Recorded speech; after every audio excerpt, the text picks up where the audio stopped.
একসাথে রান্না করা হয় প্রায় ৮,০০০ জন লোকের খাবার।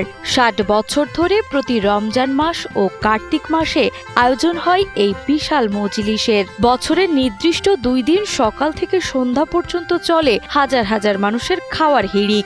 ধনী গরিব সবাই এক টেবিলে বসে খাবার খান এই মজলিসে। এটা একটা বিরল অনুষ্ঠান। এখানে প্রায় ৬ থেকে ৭,০০০ মানুষদেরকে বেলা ১১টা থেকে সন্ধ্যা পর্যন্ত খাওয়ানো হয়। বিশেষ রমজানে দেওয়া হয় এবং বাংলায় কার্তিক মাসে খাবার দেওয়া হয়।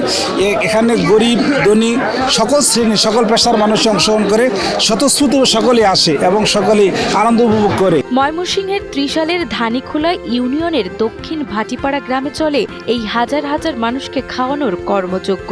মানুষের মুখে হাসি ফোটানোই ইবাদত মনে করে এই মজলিসের আয়োজন করেন আলহাজ নুরুদ্দিন খান। প্রবাসে থাকাকালীন ১৯৬৫ সালে এই আয়োজনের সূচনা করেন তিনি। প্রথমে ছোট পরিসরের হলেও এখন ৭ থেকে ৮,০০০ মানুষের আয়োজন করেন তিনি। বহু বছর যাবৎ আমার প্রথম জীবন থেকে চাকরি যখন হয়েছে, মনে করো ১৯৬৫ সন থেকে, এরও আগে থেকে আমার এই অনুষ্ঠান হইতেছে।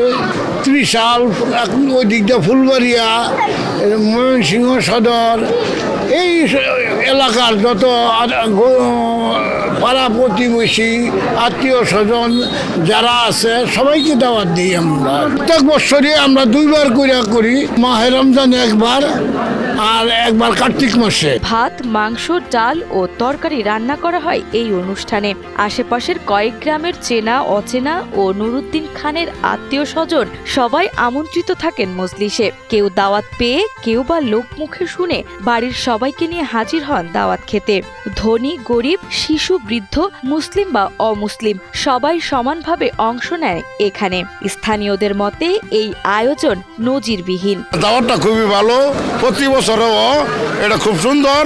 এই এলাকার ভিত্তি খুব সুন্দর লাগে। খাওয়া দাওয়া চলাফেরা ডেকোরেটার খুব সুন্দর হয়েছে। যিনি করছেন ওনার খুলুসিয়াত আছে, যার ফলে খাওয়া দাওয়া যাই হোক কিন্তু মানুষ সব তৃপ্তি সহকারেই খাইছে এবং খুব উৎসবমুখর পরিবেশেই তারা অংশগ্রহণ করছে।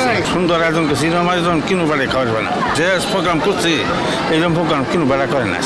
স্থানীয়দের মতে এটি শুধু খাবার পরিবেশন নয়, সমাজের মানবতা, দায়িত্ববোধ ও একতার বার্তা ছড়িয়ে দেয়। এমন চেষ্টা অব্যাহত থাকলে সমাজ থেকে হানাহানি দূর হবে বলেও জানান তারা। যারা এই জিনিস পরিচালনা করতেছে আমি সকলকে সাধুবাদ জানাই এবং মোবারকবাদ জানাই, যেন এই প্রচেষ্টা হিসেবে তারা কাজকে আগায় নিতেছে এই দিন অব্যাহত রাখে। আমরা ময়মনসিংহ থেকে আসছি এবং মানুষের মধ্যে একটা উৎসাহ উদ্দীপনা থাকে।